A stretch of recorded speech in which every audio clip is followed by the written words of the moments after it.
சற்றுமுன் அரசு ஊழியர்களுக்கு ஓய்வு பெறும் வயது சார்ந்து வெளியான அதிர்ச்சியான தகவல் குறித்து விவரங்களை பார்க்கலாம்.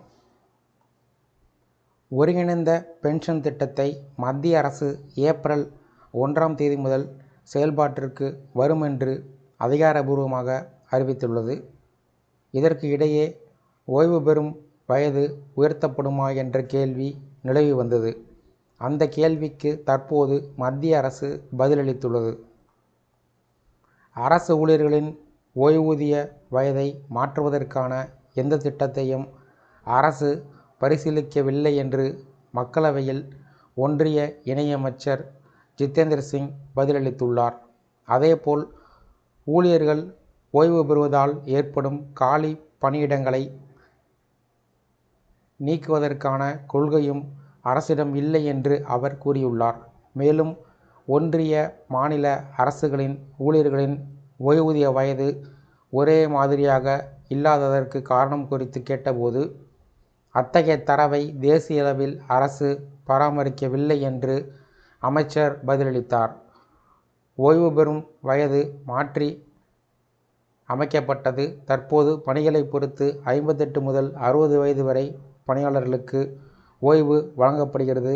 இந்த பணி ஓய்வு மாற்றி அமைக்கப்படாது. அதே வயது தொடரும் என்று நாடாளுமன்றத்தில் மத்திய அரசு பதிலளித்துள்ளது. ஒருங்கிணைந்த பென்ஷன் திட்டத்தில் வயது மாற்றப்படாது என்று அறிவிக்கப்பட்டுள்ளது. இந்த பென்ஷன் திட்டத்தின் கீழ் யாருக்கு எவ்வளவு பென்ஷன் கிடைக்கும் என்பது குறித்து பார்க்கலாம்.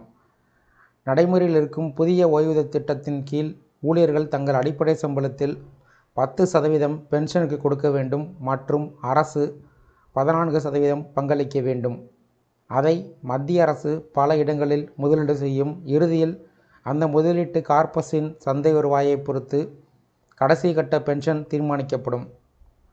பழைய ஓய்வூதிய முறையில் ஒரு பணியாளர் கடைசியாக பெற்ற சம்பளத்தில் 50% என்னவோ அந்த அளவிற்கு நிலையான ஓய்வூதியத்திற்கு உத்தரவாதம் அளித்தது. இப்போது புதிய முறையால் கடைசி ஊதியத்தில் 38% என்னவோ அந்த அளவிற்கு மட்டுமே ஓய்வூதியம் கிடைக்கிறது. தற்போது ஒருங்கிணைந்த ஓய்வூதிய திட்டம் UPS மத்திய அரசு ஒப்புதல் அளித்துள்ளது. UPS திட்டத்தின் கீழ் அரசு ஊழியர்கள் ஓய்வு பெறுவதற்கு முந்தைய 12 மாதத்தின் சராசரி அடிப்படை ஊதியத்தில் 50% ஓய்வூதியமாக பெறுவார்கள் என்று முடிவெடுக்கப்பட்டுள்ளது. அடிப்படை ஊதியத்தில் 50%க்கும் சமமான இந்த முழு ஓய்வூதியத்திற்கு தகுதி பெற ஊழியர்கள் குறைந்தபட்சம் 25 ஆண்டுகள் பணியை முடித்திருக்க வேண்டும். இப்போது ஒரு ஊழியரின் அடிப்படை ஊதியம் 50,000 என்று வைத்துக்கொண்டால் அவருக்கு 25,000 ரூபாய் பென்ஷனாக வழங்கப்படும். ஆனால் அது மட்டும் இல்லாமல் கூடுதலாக பென்ஷனுடன் கூடுதல் அகவிலைப்படி வழங்கப்படும். அதாவது தற்போது உள்ள 50% அகவிலைப்படி என்பது அடிப்படை ஊதியத்தில் பாதியாகும். அதாவது 25,000. எனவே மொத்தமாக 50,000 ரூபாய் அரசு ஊழியருக்கு பென்ஷனாக வழங்கப்படும்.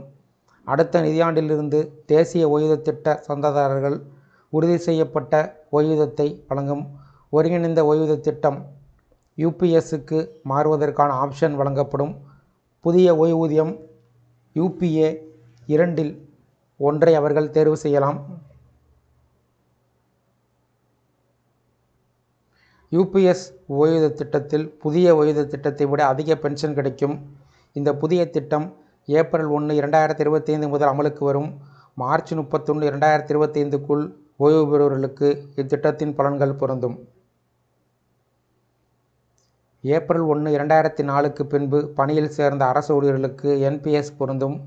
அதுவே ஒருங்கிணைந்த ஓய்வூதிய திட்டம் குறைந்தபட்சம் 10 ஆண்டுகள் பணிபுரியும் ஊழியர்களுக்கு, குறிப்பாக குறைந்த ஊதிய விகிதத்தில் உள்ளவர்களுக்கு அடிப்படை நிதி பாதுகாப்பை உறுதி செய்யும் வகையில் குறைந்தபட்சம் 10,000 ரூபாய் மாத ஓய்வூதியத்திற்கு உத்தரவாதம் அளிக்கிறது. இந்த வீடியோ சார்ந்த உங்களுடைய கருத்துக்களை கமெண்ட் செக்ஷனில் கமெண்ட் பண்ணுங்கள். இந்த வீடியோ பிடிச்சிருந்தால் வீடியோக்கு ஒரு லைக் பண்ணுங்கள். இந்த வீடியோவை உங்களுடைய நண்பர்கள் மற்றும் உறவினர்களுக்கும் ஷேர் பண்ணுங்கள். நன்றி.